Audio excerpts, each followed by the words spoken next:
Buongiorno a tutti carissimi. Oggi siamo il 19 di novembre, però ancora il tempo qui a Gemona, ecco Gemona del Friuli, c'è ancora un clima gradevole. In quale zona mi trovo? Ecco, ora ve lo dico subito. Ecco, Gemona del Friuli è suddivisa in vari rioni, in varie borgate. Abbiamo Campagnola, abbiamo Taviele, abbiamo Taboga, Stalis, eccetera. Ebbene, ecco un'altra zona di Gemona, si chiama proprio, come vedete, il cartello si chiama Godo. Siamo nella frazione di Godo, che non è lontano, possiamo dire, dal centro di Gemona. Siamo naturalmente ai piedi delle grandi montagne che circondano Gemona, il Glemine, il Quarnan e il Campon. Ecco qui allora la frazione di Godo. Vedete alcune case, qui c'è anche un murales molto interessante, ma vedremo poi altre cose. E siamo arrivati proprio vicino alla chiesetta di Godo. Dopo pensiamo di farla vedere. Intanto c'è Marco, ecco. Marco, salve, prendi le bottiglie dell'acqua, chiudi l'auto e andiamo alla fontana per prendere l'acqua. Ed ecco qui, siamo proprio alla fontana di Godo. Vedete e sentite anche il rumore dell'acqua. È bellissimo, questa è la fontana, come una volta c'era la fontana del paese. Ecco qui Marco e Carmela intanto incominciano a riempire d'acqua le nostre bottiglie, perché è bello bere quest'acqua che è salutare, salubre, fa bene alla salute. Ci sono tante persone che vengono qui a raccogliere l'acqua, ecco, e quindi anch'io ho pensato ogni tanto di passare per riempire qualche bottiglia di acqua, senza dover andare magari al supermercato. Ecco allora l'acqua di Godo. Quando passo di qui tante persone vengono con le bottiglie, con piccole damigiane a riempire i loro recipienti. E mentre Marco e Carmela continuano il loro bellissimo lavoro per riempire di acqua, ecco io vi faccio vedere anche l'ambiente che è attorno, una zona molto bella.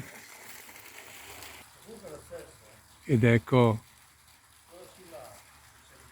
dalla fontana possiamo contemplare ancora una volta queste montagne che circondano la città di Gemona. Ed ecco, dalla frazione di Godo, alzando gli occhi verso il cielo, verso l'alto, si vede questo panorama di Gemona, il campanile del Duomo e la torre del castello. Ed ecco qui dietro la fontana c'è questo cartello, sentiamo. All'imbocco del sentiero celtico, presso l'antica fonte, si fissò prima la romana statio di Silanos, sulla via consolare a 35 miglia da Aquileia.